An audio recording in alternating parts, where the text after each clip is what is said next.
Ryan, are you ready to do your thing? Okay. I won't. Good afternoon, everyone. I don't have a lot to update you on myself, just that we continue to work on how this division, this office, will support both district and building level work. And so I've been in conversations with the superintendent and others about what that could look like, and that continues. And we expect to have a plan coming forward here soon. Data is a big need of ours, and we know that. And a couple of other things have come up as well. So I'm going to let Dan Rambler, our Director of Student Services and Security, is on to present today. So I'm going to let Dan share his equity plan. We have a template that we think will work for presenting to this committee to outline goals, indicators, performance measures, some anticipated outcomes with some accountability pieces. So, Dan, I'm going to turn it over to you. Before you do that, just want to ask. There's a phone that's not muted that we're getting some feedback from. It's a 330 area code. Last two digits are 77. So if that's you, if your phone number ends in 77, if you wouldn't mind muting your line. I'm not sure who that is, but it's a call-in person. But you can mute your line, that'd be great. *6 works if you need to mute quickly.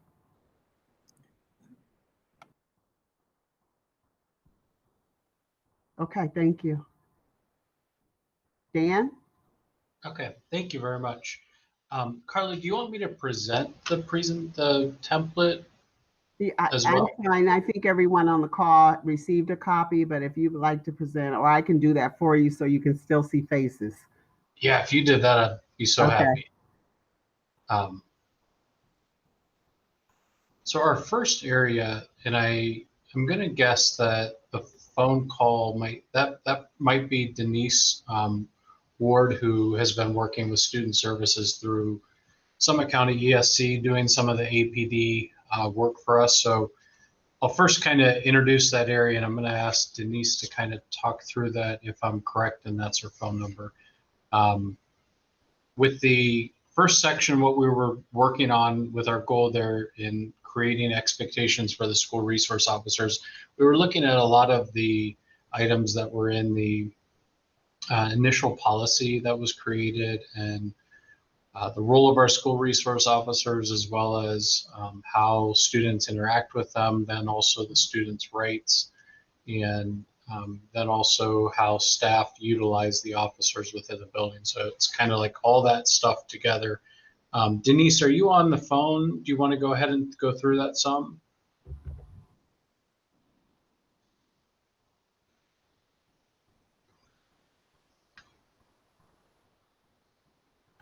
I'm going to guess that maybe she's having some difficulty, so I'll just keep going then, because I don't want to hold us up. So in respect to that, initially we have our APD contract with the district. Through the superintendent, we worked on adjusting our total number of officers in our buildings to meet the needs within the district, which through the negotiations with the city, with APD, we reduced the total number of SROs from 18 to 14, and then making sure that they were placed within the buildings that we needed the SROs to be placed. Next, we actually had reached out to Denise to do some work with our SROs and students, and we started this through the COVID time period, and kids and the police officers were meeting virtually. We took this in stages. We initially did conversations with the police officers, and then conversations with students, and then we started to bring the two groups together. Now Denise is going to meet with a group of students and the SRO at buildings, and we're focused initially on Bookdale, Ellett, North, and Firestone, and then as we keep going, we'll involve the other high schools, and eventually we'd like to get to the middle schools as well. I put a link on the document that Carla's sharing that shows some of the information that we've been able to get from kids, their knowledge of the police officers, their interactions, the relationships they've built. The experience has been really good. We just look forward to getting them together in person. Part of the work that has been done has been to get the school buildings to identify a group of kids that they want to work with the SRO in this project. So we're not going to buildings and identifying the kids. We ideally are getting student leaders that are really the leaders of the school. Whatever, if that means that they are just the kids that other kids look up to, or maybe they have a principal leadership team in the school. But we leave that up to the high school building principal to kind of identify and create that kind of open communication between the officer and the kids, to then create the common expectations of how they're going to work together within the school. So the initial phase we've been able to do through the COVID time period. Denise is going to have additional meetings with those 4 buildings, with the officers and the kids in person this month, actually. And then we're going to continue that work as we move forward next year. The third box is kind of where I'm at now within that first goal. We've done some cultural diversity training with our staff within student services, and we also completed the Beloved audit as well. We're looking at using Love Akron to do some additional training with staff next year through Mr. Kemp Boyd as well. So I put that note on there. The rights and responsibilities of students interacting with police officers, which is part of the policy as it was created. We're going to continue working on that document, which we're doing with the kids being involved in it. We're not just drafting that. We're having the kids that are going to help draft that as well. Then also the creating the expectations of staff and how they utilize the SROs. That's going to be done with staff members. We actually are using part of our CZI grant actually to do some of that work next year, so we can have teachers have some time that they can meet within teacher leadership groups within the buildings to help we be able to work on that with school resource officers. Carla, is it okay if I just keep going to the next goal? Okay. Okay. So then the next goal, the cultural diversity and the skill training with department team members. We were really fortunate. I know senior staff's heard me talk about the work we did with Carla with our safety team members. Early on this school year, when we were still remote, our safety team members really enjoyed that. Carla met with them virtually, approximately 60 safety team members, and really did a lot of work with them over a period of time. The safety team members loved it. They have all told me that has been one of their favorite trainings that they've ever done through our department. So initially the work was to have them do that initial training. Then Carla was able to actually go out to buildings and kind of see their work and what they do and their interactions with kids after we came back to in-person. Then as we move into next year, we're going to continue on that work to identify where are their strengths and then where are some other areas that they need to be able to apply the different skills that they've learned. So we're going to continue that on next year. Also, our safety team members were able to get mental health first aid training last school year. So between that and also we have some training that they'll do with Project Rise for homeless students. We're going to kind of unite all 3 of those trainings together. So that way our safety team members are more interactive, involved with kids, and then responsive to the unique needs that each of our students would have within the buildings that they're located. The third section, which then is kind of focused on the engagement center, One of the things I would say that we have learned as we have gone through the COVID experience is how do we diversify our abilities and interactions with our parents and families to meet the unique needs that they have. One of the things we were able to do was to make a lot of our processes electronic, so that way it met the different needs that families had. I've told the story about work permits so many times, but work permits in the past, families would have to bring them down. There's a lot of information they have to complete. The job has to complete a part. You have to have a physical, all these different sections. And then they bring the paper back down to us, then we sign off on it and we give them a paper copy of the work permit and send the permanent one to the job. We were able to realize how complicated that would be with COVID and wanting to limit the interactions and all that as we went through COVID. We were able to create a more electronic process of that. So that way the family does the parts they need to do, then they can actually, the student using their email address through the school, which Ellen's heard me thank all of us so many times for getting students Chromebooks and emails, because that is just phenomenally wonderful. Kids can take pictures of the forms, they email them to us from their email address. We're able to complete it and take a picture of the document, send it right back to them. We actually worked with a lot of businesses that hire kids, and kids can actually then forward that email to the job, to their manager. So it limited so many interactions and also minimized the trips that people had to keep making down here, which I think was hugely important. So that's something we've utilized a lot of those things we had to do through COVID to realize how else can we help families get the services they need through us, but appreciate the unique challenges that each family and each situation may need, and how can we help them to minimize creating obstacles. So that's a big overview of it.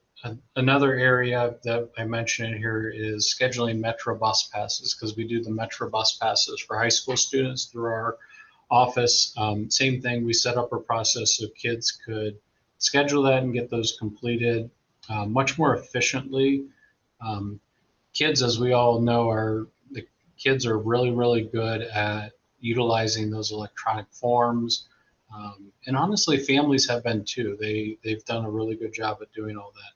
We've done the same thing with our homeschooling notification that families do, bullying and harassment complaints.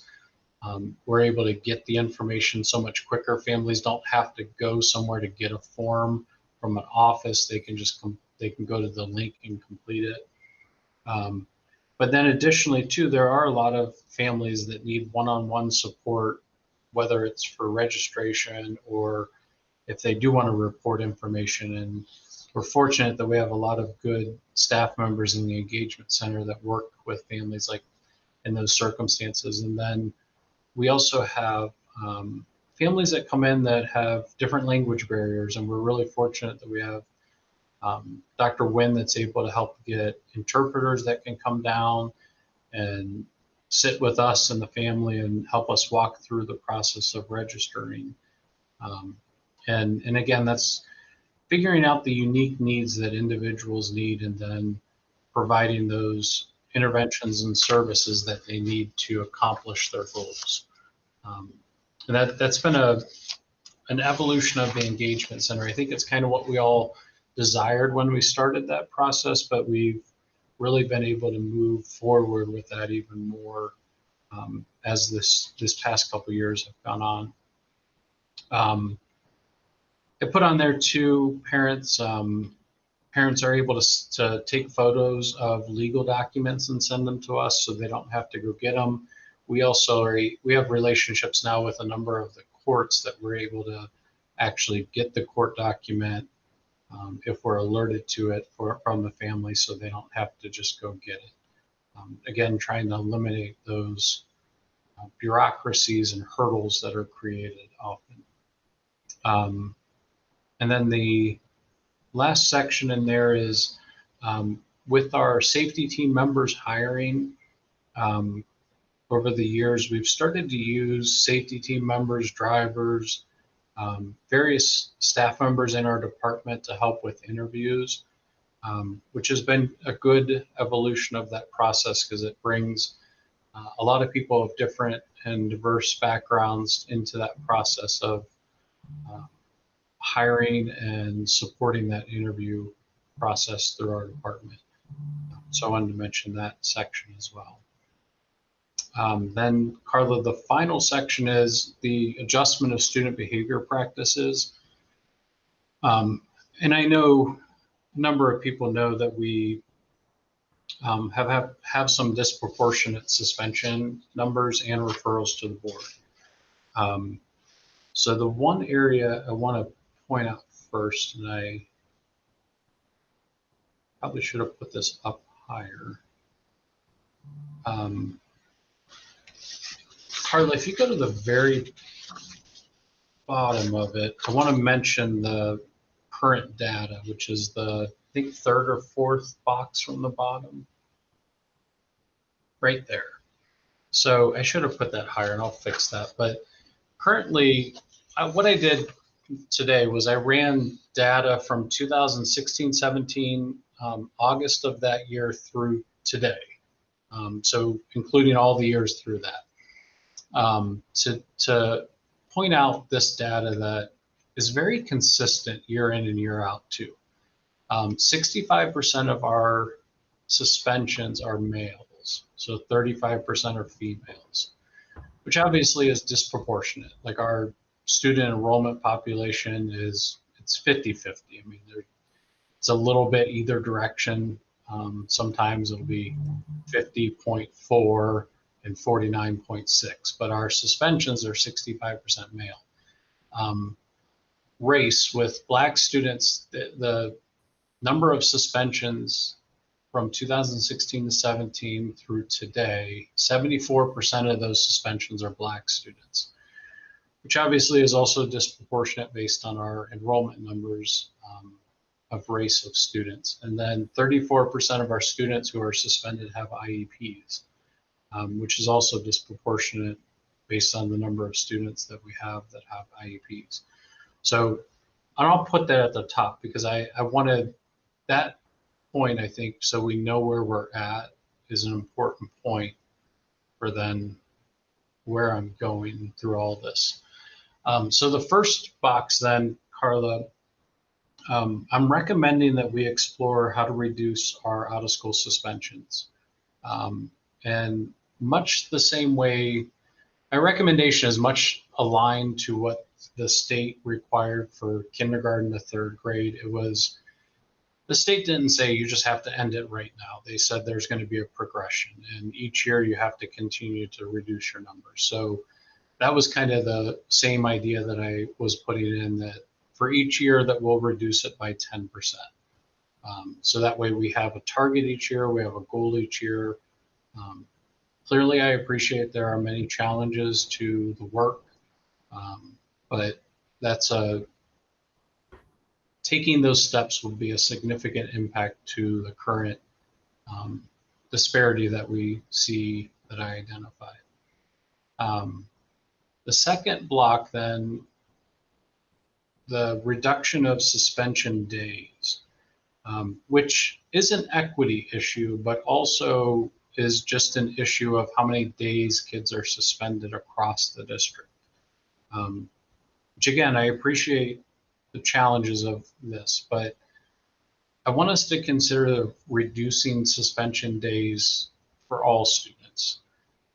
Commonly, high school, middle school kids get suspended for a fight. It's commonly in high school and middle school, it's 10 days.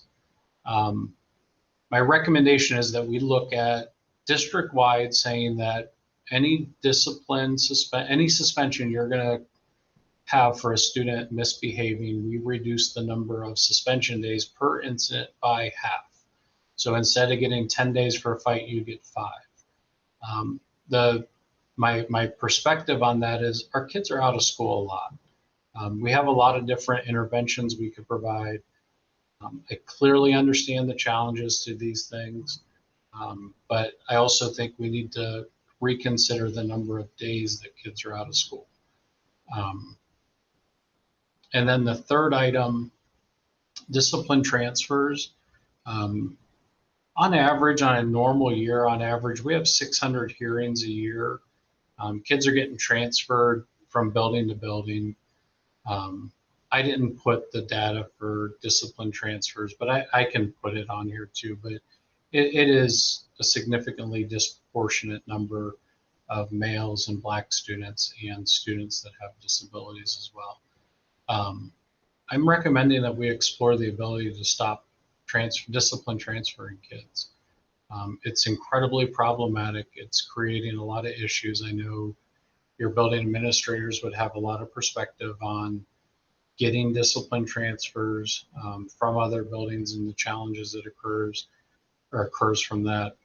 I know that everybody is aware of all the crime and such that's occurring in the city, and many times we're moving kids across the city, which becomes other issues of their areas they can't go into because of affiliations that they have. And then my last item is that with the level 3 discipline actions with the code of behavior, there's a mandatory requirement that there is a referral to the board as part of that. I'm also recommending that we explore not having that mandatory minimum. I just want to give building principals more flexibility. I think we all know that mandatory minimums tend to create disproportionality as well. So looking at those areas with discipline through an equity lens, I think that we need to consider some of those actions. And Carla, that is all I believe I had. Thanks, Dan. And so we typically open up for questions at this point. And you all have access to review the other additional pieces of information that Dan has included in his plan. So yeah, thanks, Ms. Chapman. Let me hop in. So Dan, first, thanks for putting together that presentation. I appreciate it. And I see Mr. Alexander, I think, was still weighing here in a minute. So I've got some questions, but before I suck up all the oxygen in the room, let me defer to my colleagues and other committee members to let them get their questions in first. So, Mr. Alexander. Thank you, Mr. Vice President. Dan, thanks. This is a good report, and I like what you've done. You're doing some good work here. I had two questions, really. One is a question, actually, and I think the other was a comment. One is with the kids that are being selected for the SROs, are you getting a diverse group of kids, principals getting a diverse group of kids to talk to in those groups? Because I'm thinking of, you might want to, I mean, I know there's some of the leaders in the schools, but there are also some of those bad leaders that are in there, and I don't like to, have too much going on, but in there, because they can give some insight as well as to some things that may be going on, some ways that SROs can deal with some things, because they come with another way of information to you guys, and it'll provide better ways, I think, for the students or the SROs to be able to handle some of the issues that the students may have. So I think if you got hopefully the principals or school administrators are getting a diverse group of kids from, the academia, even some of the ones in trouble, some of those in between, just to get their ideas, because all those kids will come up with some ideas and some things to help with you. And then the comment is, and I like what you're reducing out of school suspensions, but I think one of the things we're gonna have to focus on too is training for teachers, making sure they get training that will help them to understand, different grounds, cultures, folk ways that various students have, because sometimes some things are misconstrued if we don't know the backgrounds of the kids or their folk ways, or some things maybe that they do in their culture. And so it kind of gets misconstrued in a different manner. So we need to make sure we look at and get teachers training for that. And that includes also, special ed with the IEPs, knowing exactly what's going on with the IEPs, what is needed for each one of those kids, or the 504 plans, and that would be teachers, but not just teachers, but also the administrators also, so they understand, they know how to handle certain situations and be able to deal with them a little better. I'm not saying they're doing a bad job, but I just think sometimes some just don't know, especially when we get new teachers who come into school district and they're trying to find their way, and maybe there weren't some things that maybe they got trained when they're in college, but we can maybe help it make it better for them. So that was just a comment and maybe the one question of the diverse group of kids for the SROs to talk with. Thank you, Mr. Vice President. Yeah, Mr. Alexander, I think both really good questions.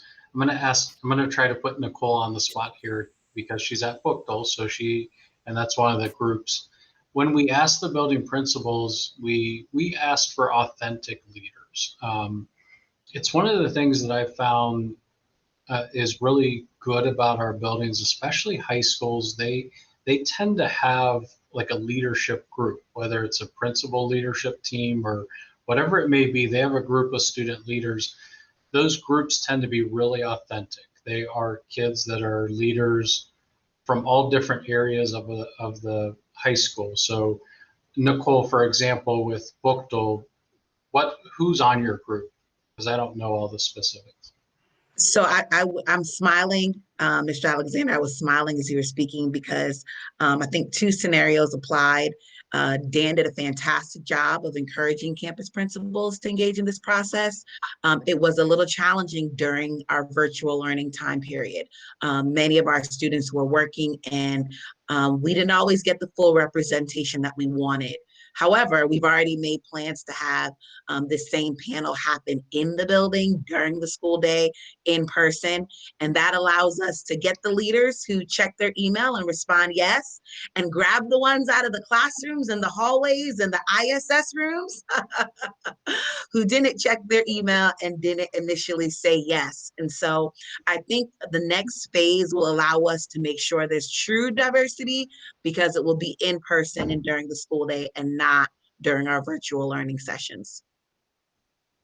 Okay. Yeah, and the reason I also say the diverse group, because when we talk about leaders, there are leaders who are not the best, they're not leading in the right manner, but they are leaders and they can kind of control a group of individuals as well. So we need to get to them and make sure they understand if we can get them, they may bring some of those others around that maybe some of the other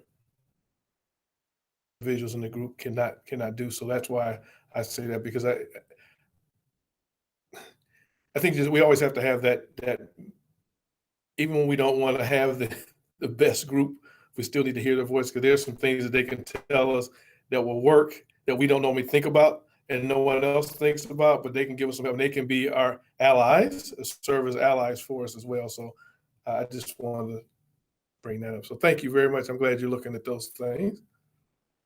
Dan, is it okay if I just say one more thing in response to Bruce and then ask a question? Dan and Yeah. Derek, is that okay? I'm sorry. I'm going to leave it up to Derek and Carla probably. Please, Ms. Hughes. Yeah. So Mr. Alexander, I also wanted to say that when we have had police officers in the building to run circles, especially after Bookdale has had an incident, those are the most revealing conversations. And I think they're revealing because they're candid. There's no penalty attached to them.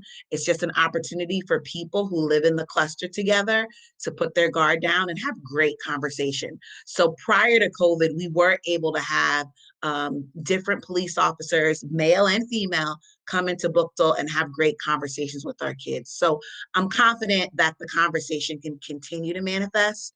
Dan, it's so funny. Bruce had a question similar to mine, which is, how is your department partnering with other central office departments, for example, teaching and learning, to implement restorative practices, help buildings implement PBIS, help buildings implement some of those proactive enrichment programs like a student citizenship council or peer mentors or post-suspension conferences and mediations that we know that when schools have healthy programming like that can help prevent some of the behavior issues that we may experience in a classroom or a school. So what does that partnership look like between you and other central office departments? That was good, Nicole. By the way, Nicole just listed all the proactive interventions we need to really look at having. It was like the litany of them. Megan Mannion and I have had a lot of conversations, a lot of work on this. We have tied some of it into various grants that we've worked on too.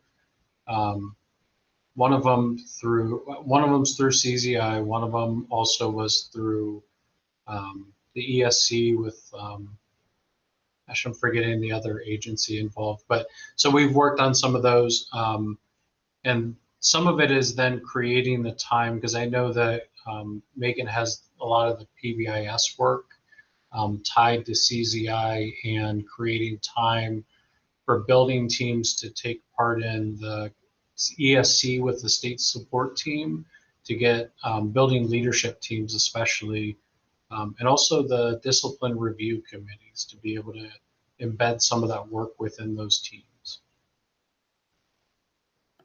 Roger that. Thanks. Ms. Chapman. Yes, I believe I have my hand raised for Erica Glover, who is on a phone and wants to chime in. So Dr. Glover, if you have a question, go ahead. And then I have a comment as well. After.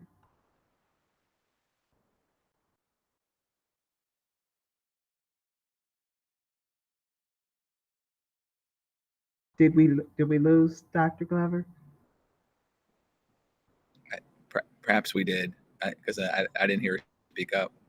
Okay, maybe she'll come back in, but I wanted to piggyback on both Dan and Principal Hughes's comments regarding how this work intersects with all the other departments across the district. And so it really speaks to how we do the planning and development of a framework, right, for addressing how educator practice is examined around culturally responsive teaching, how school climate intersects with student services and PBIS. And so we've actually started those conversations, teaching and learning, our DEI learning specialist, which will be Dr. Glover moving forward, Kenya Harrington, myself, Stancy Sykes. We've started those conversations to look at how each of these pieces and parts connect with each other. And so there's more on that, Nicole, but that you perfectly described where the work lies, right? How do we run this common thread through everything that we do? And so that we're not operating in silos, but everyone moving together, understanding what their unique piece is in terms of supporting student success, especially as it relates to the behaviors, their ability to manage their own behaviors, as well as the adult responsibilities for creating the climate that supports student success as well. So I think Erica rejoined. Yeah. Yes, Okay. Can you guys hear me? Yes, we can. Yeah, so my question goes back to, I think, what Bruce had originally asked, and I think Nicole I spoke to as well, is, when we're thinking about the diversity as it relates to, trying to get to understand the voice of our students. I'm also wondering, what does that look like at the elementary level? Sometimes just, coming from Bookstore, by the time they're there, it's not that it's too late, but it's almost, I wish we would have. And so I'm just wondering at the, elementary level, what kind of things that we could put in place that we are being proactive with our SROs. And then I'm also wondering how we can leverage our SROs for alternative routes to expulsion or suspension. I've seen firsthand with our SROs at Bookstore leverage relationships in ways that I could never. And I believe that there's a lot of value in that.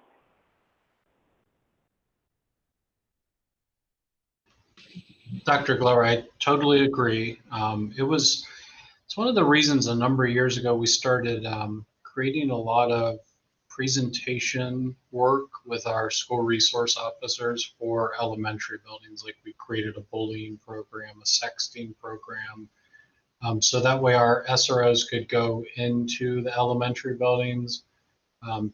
And primarily we were looking at middle school SROs to forge relationships with elementary students as they started to get to a point of transitioning to middle school.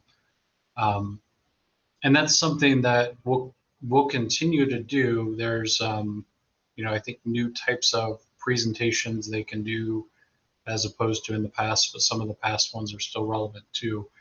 And it'll be something as we get into a more normal school year environment, it'll be more efficient to do.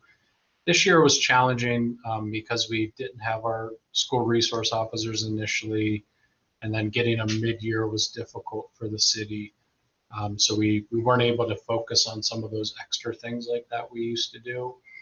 But we'll be able to, again, I totally agree with Dr. Glover though, we're fortunate that we have some really good police that work in our buildings, and they create really good relationships with kids, and they can provide some intervention that we can't even provide for kids too. And they oftentimes have close relationships with the families too. So I think your points are very, very valid. And just to, kind of piggyback off of what you're saying, Dan, I think it's also important that they're in the community. So there are relationships that have formed before with the, our SROs and our students before I even know about them.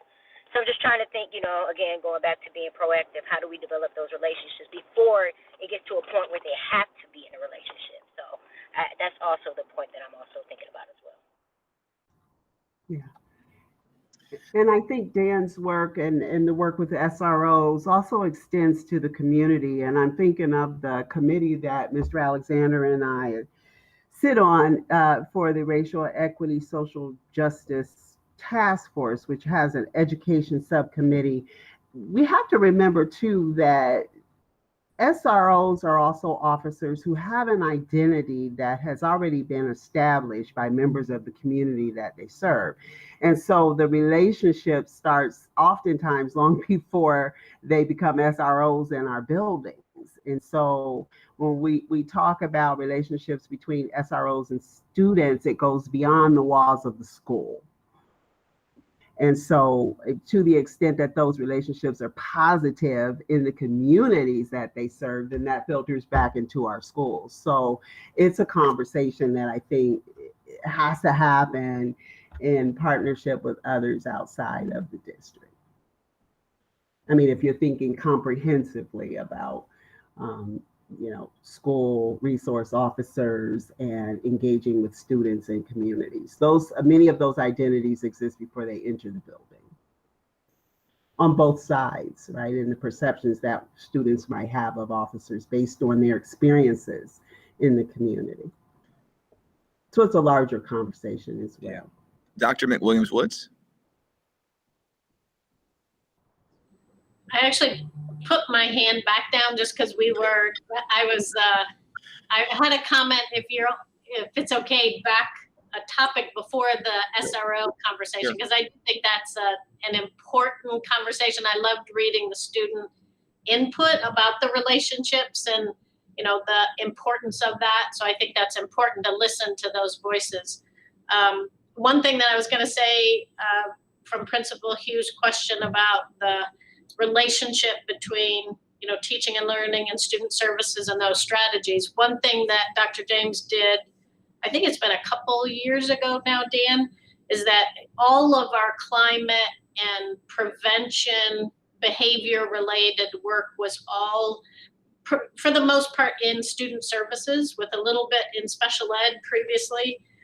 And Dr. James intentionally moved that prevention and climate work into teaching and learning, with student services being a support to that work in teaching and learning, because all the research nationally on prevention work is you can't separate academics and behavior and have it be seen as, well, we do these behavior strategies over here, we do these academic interventions. They're completely linked.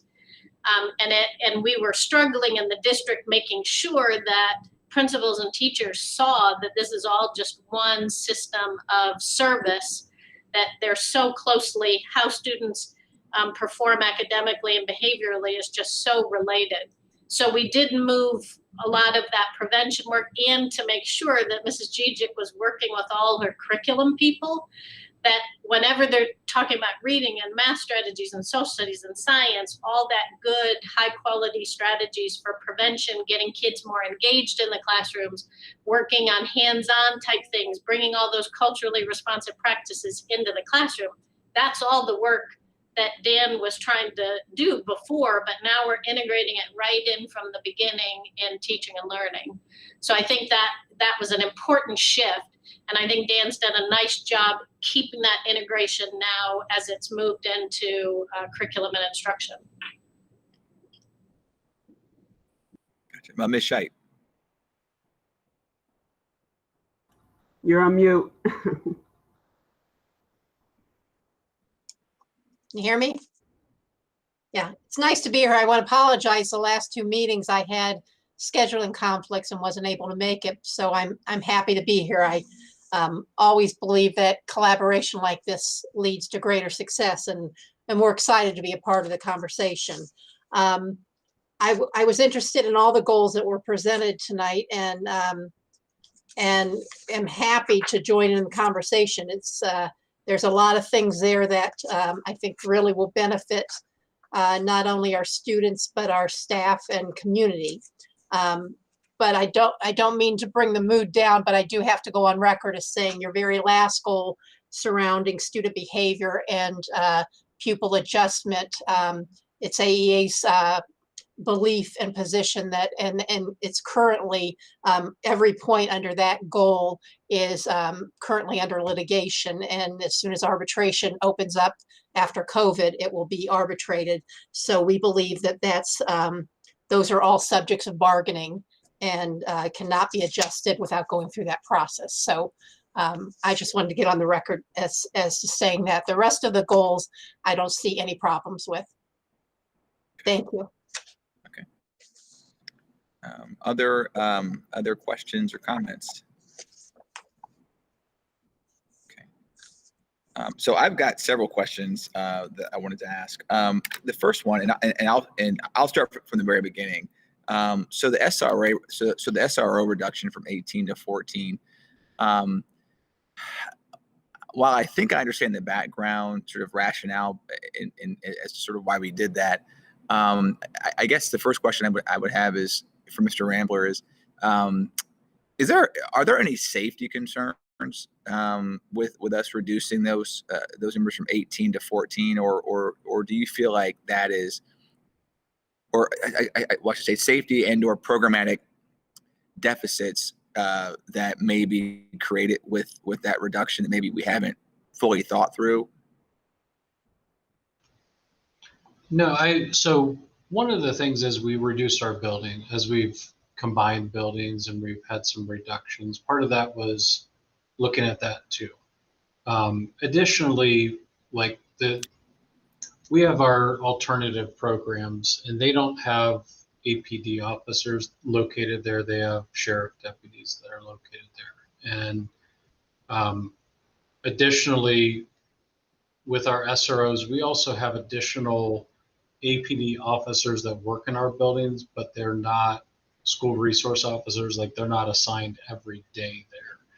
And anytime there's any sort of safety concern, that's always my first step is work with the building, the principal, to identify what are the needs and the supports that they're looking for. And if it is that they need additional police, then we'll look at that option as it's needed. So we're not, I have a lot of safety concerns district-wide, but it's more based on there's just so much violence in the community right now. And so much of that is involving our kids and our youth. And but I would say within our school buildings, I think the building staff do a phenomenal job. The school resource officers do a great job. And whenever there's a concern, we always are reaching out to the city and APD to get extra support. Dr. James knows, and he fully supported that. We looked at one of our buildings needed some extra support. I reached out to a captain in APD and we got extra support in that building through the end of the year. So to answer your question in a really long way, I'm sorry. No, I don't think it's caused any issue with safety or program. Okay, fantastic. And then my second question. So for example, you presented a lot of data around student discipline, sort of by school, and it was very detailed. And I'm trying to remember when you did it. It may have been before I even joined the board, and maybe I was just at that board meeting. So that being the preamble, I know that there's a lot more data that you could have walked us through today, and I know that time was a definite constraint. So want to recognize that. My question though is getting back to Principal Hughes' question around. I think she asked. I think she kind of articulated the sort of various programs that we have out there. And so my question is when you're thinking about patterns of discipline or patterns by building, is there any correlation between the number of suspensions? And by the way, you can insert into blank, right? Is there correlation between high discipline and low programmatic utilization or implementation?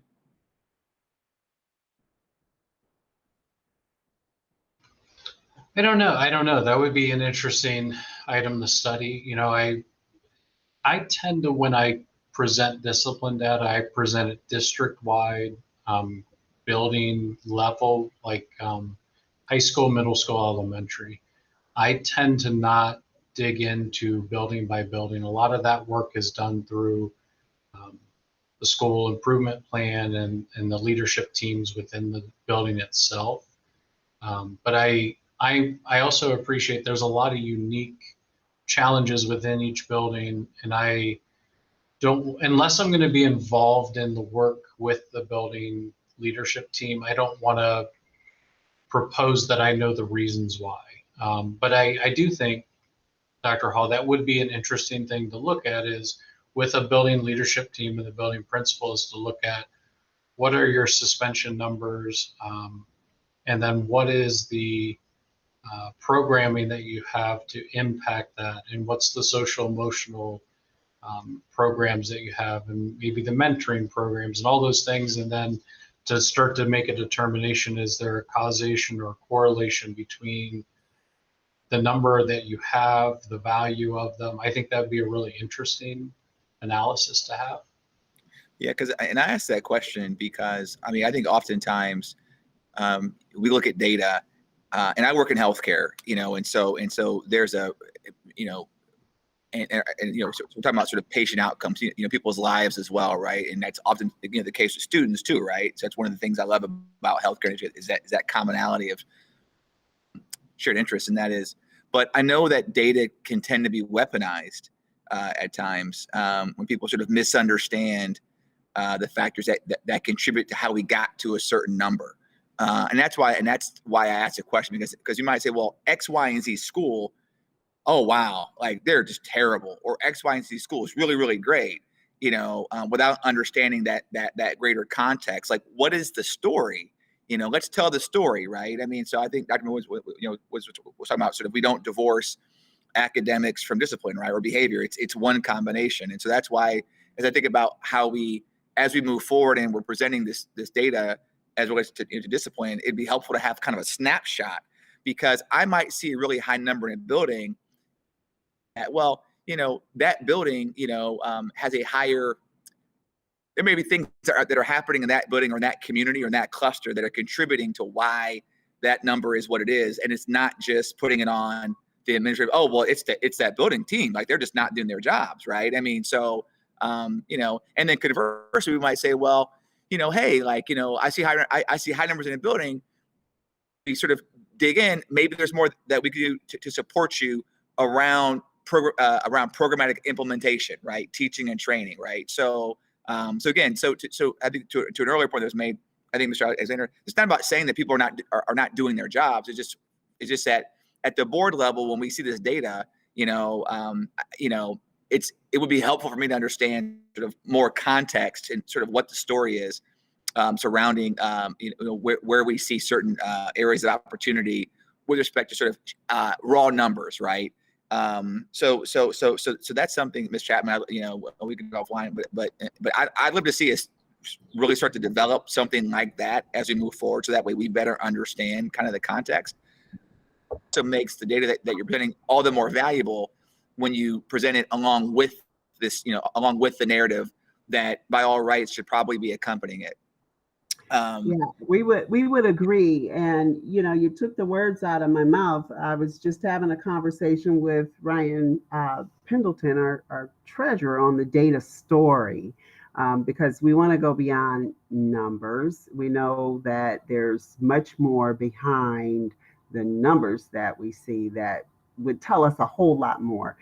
And in fact, Dr. Glover, myself, Dr. Agley, and her work with Tableau, and Aaron Markovic, we're having discussions now about what is that story, right? We have data, we have tons of data, but how we pull it all together to tell more than just academic stories, or more than just out of school suspension and school suspension stories, right? How do we layer that on higher level courses that are taken in a building, or extracurricular opportunities, or the types of partnerships that exist in the school, and opportunities for field trips and experiential learning. And so it just kind of, we're on meeting 2 of 4 to develop that data dashboard, even today, with a 2-hour stint talk through that very thing. Yeah. Well, and at that point too, I think Mr. Ramos' point too, I would agree with him. It wouldn't be sort of his role, if you will, to be kind of telling the story, on behalf of the school. I think it's more of a partnership, right? Where it's the building principal and Mr. Rambo that come in and present, right? So, and of course, you would have met offline and kind of, kind of made sure that you all understood sort of what you're going to talk about. But you come together and present and say, hey, like, this is our building. It's kind of when you watch pro sports, right? You have the color commentator, and then you got this, and the guy that's doing the play by play, right? I mean, and so the quality of the sports cast is better because you have both voices that are there, and they're both complementary in nature. And so 2 more quick things. I know that we're getting close to time, but 2 more quick things. One, I know that we often slice this data, we slice it. And by the way, the lights go dark because I don't know what's happened with this room, but like it keeps going dark unless I get up and wave my arms around. You just have to wave your arm, right? right. So it goes dark. This is not me. Yeah. So this is not me trying to get the mood lighting right. This is just because this is not romantic. This is equity here. But anyway, so yeah, I mean, so we often slice by race, and I think rightfully so.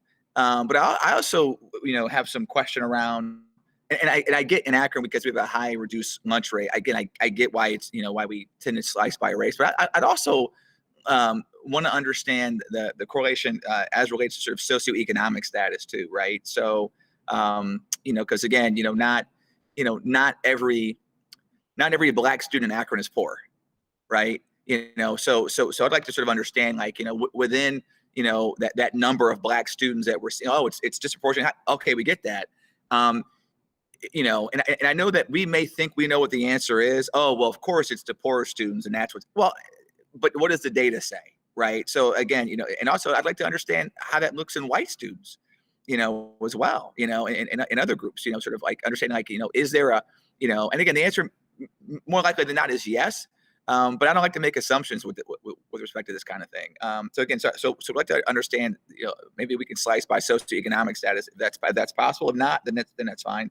And then the last thing I had here that I just wanted to kind of note, and I'm sure that times have changed since I was an APS student. But one of the things I always worry about with suspensions is the learning loss that occurs. And that so a kid is out of school for 5 or 10 days, and I believe they probably have a right to make up the work that they miss while they're gone. Without the accompanying instruction, it becomes hard to really do that.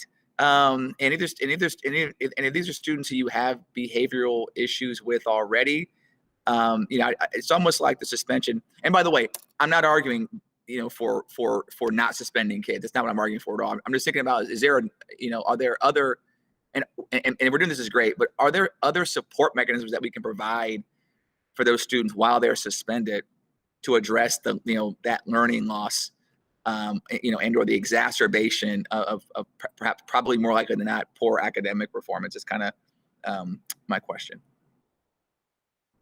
Yeah, Dr. Paul there. So yes, if you're suspended, you have the equal amount of days that you're suspended to make up the work. Additionally, buildings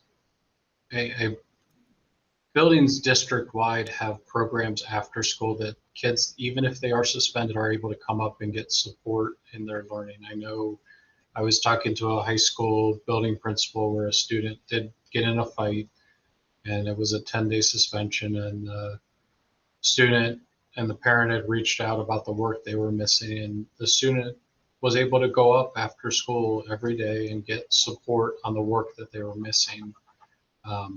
So that is still available to kids, that they're able to do that. Because I agree with you, that is, the suspension is obviously concerning in many levels, but absolutely the academic loss that is occurring, and how do we provide opportunities to make that up and not create more of a gap in learning, which tends to create more behavior issues, and it's this perpetual horrible cycle.